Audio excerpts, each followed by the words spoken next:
శతమానం భవతి శతమానం భవతి.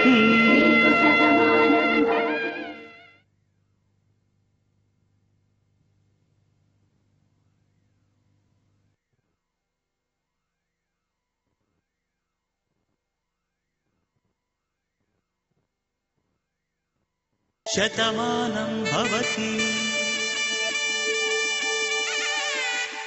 శతమానం భవతి.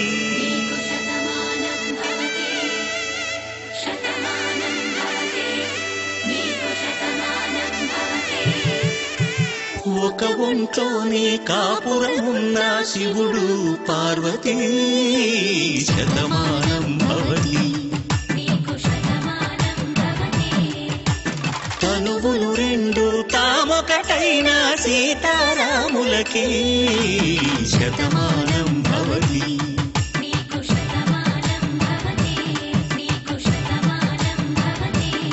నమస్తే జయలక్ష్మి గారు. నమస్కారం. ఇప్పుడే మీ వారిని మీరు లేకుండా మీ గురించి కనుక్కొని వస్తున్నాం. సో ఆయన అనుభూతులు అవి. సో మరి అలాగే ఇప్పుడు మిమ్మల్ని మీ వారు లేకుండా కొన్ని ప్రశ్నలు అడుగుతాం. సో మరి చక్కటి సంగీత పండితుడు శ్యామ్ సుందర్ గారు. సో మరి అలాంటి వ్యక్తిని మీరు భర్తగా పొందినందుకు ముందుగా మీరు ఎలా భావిస్తున్నారు? ఇది ఒక అదృష్టంగా భావిస్తానండి. ఓకే. ఒక అదృష్టంగా, ఒక పండితుడిని చేపట్టే అదృష్టం భగవంతుడు నాకు వరంగా ఇచ్చాడని నేను భావిస్తాను. ఓకే అండి, చాలా బాగుంది. సో మరి అలాగే ఇందాక మీ వారు చెప్పారు, నేను పెళ్ళైన తర్వాత మా శ్రీమతికి కూడా సంగీతం నేర్పించడం జరిగింది. సో ఎందుకు నేర్పించారు అంటే, first head of the family అమ్మ కాబట్టి ఒక చక్కటి కుటుంబం ఏర్పడుతుంది ఆడవాళ్లకు సంగీతం నేర్పిస్తే అని చెప్పి ఆయన అభిప్రాయం. సో దానికి మీరు ఏకీభవిస్తారు? తప్పకుండా. సో తల్లి అభిరుచులు, తల్లి అలవాట్లు, తల్లి కోసమే పిల్లలు ముందు చిన్నతనంలో ఏమైనా నేర్చుకున్నా ఏమైనా చేసే తల్లిని మెప్పించడం కోసమే. కాబట్టి తల్లికి మంచి అభిరుచులు అలవాట్లు ఉండాలని ఆ ఉద్దేశంతో ఆయన నేర్పించారు. అంతేకాకుండా ఆయన కొంత స్వార్థం కూడా ఉంటుంటుంది. ఎందుకంటే ఈ ప్రొఫెషన్లో ఉండడం వల్ల, నాకు కూడా నేర్పించడం వల్ల తనకి ఏ క్షణం కూడా తనతో ఎడబాటు లేకుండా తనతోనే ఉంటాను అనే ఉద్దేశంతో నేర్పించి ఉంటారని నేను భావిస్తున్నానండి. ఓకే అండి. సో అంటే ఏ క్షణం కూడా ఆయన మిమ్మల్ని విడిచిపెట్టి ఉండరు. అంత ఇష్టం మీరంటే? అంతే. దానికి మీకు ఒక ఉదాహరణ ఒకటే చూపిస్తాను.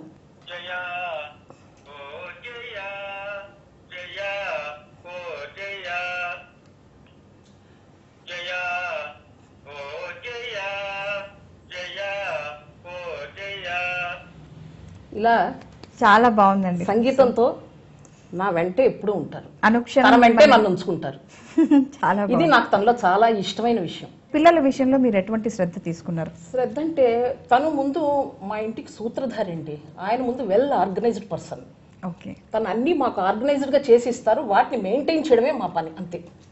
తను నాకు అన్ని, మా పిల్లలకు కావాల్సిన అవసరాలన్నీ చూసుకున్నాక ఇంట్లోనే వాళ్ళని చక్కగా చదివించుకుని, వాళ్ళని డిప్లొమా స్టాండర్డ్స్ దాకా నేను వీణ చెప్పి, తర్వాత అడ్వాన్స్డ్ కోర్సు తన దగ్గర నేర్చుకోవడం జరిగింది.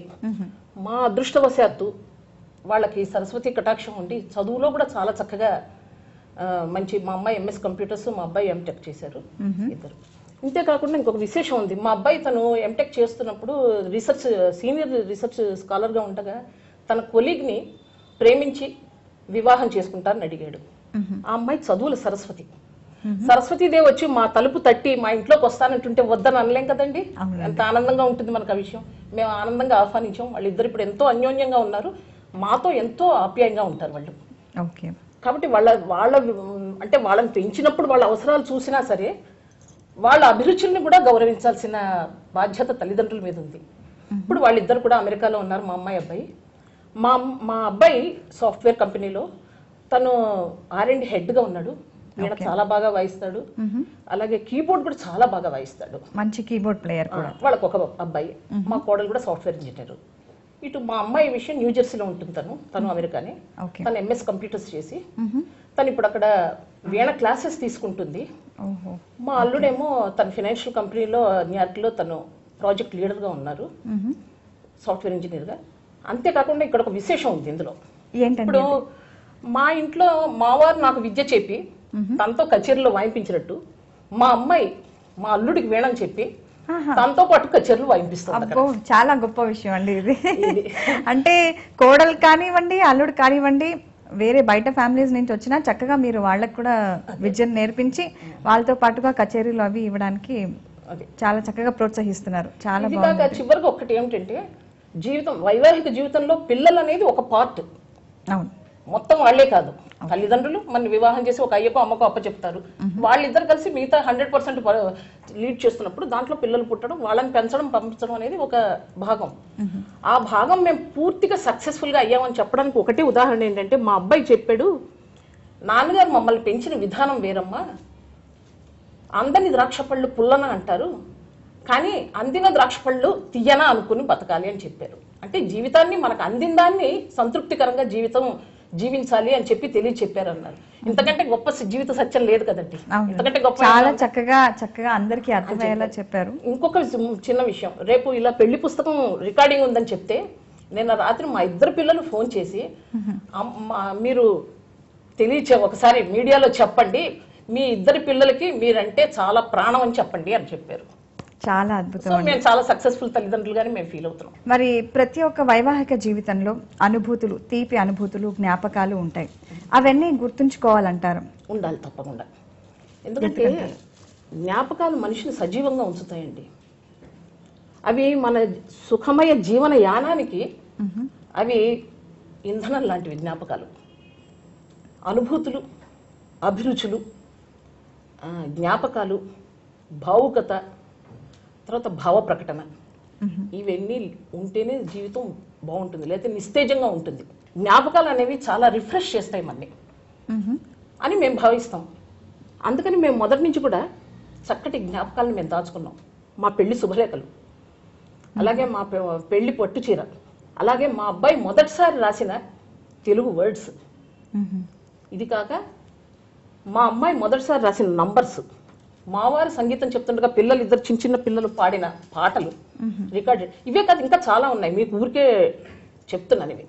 ఇలాంటివి ఎన్నో మా మదిలో దాచుకుని ఉన్నాం. జ్ఞాపకాలు అనేవి కొన్ని మనసులో దాచుకునే ఉంటాయి, కొన్ని అలవారులో ఫ్రేమ్ చేసుకుని పెట్టుకునే ఉంటాయి, అన్నీ పంచుకోలేము.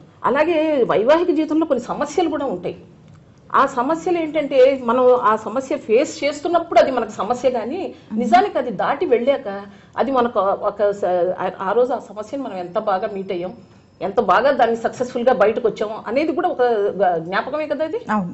అది కూడా అంటే ఆ రోజు ఆ సమస్య వచ్చింది, దాన్ని మనం ఇలా ఎదుర్కొన్నాం, ఎలా మనం చేసాం అనేది అది ఒక జ్ఞాపకమే తప్పనిసరిగా. జీవితం అనేది కన్ను తెరిచి మూసేంత సమయం.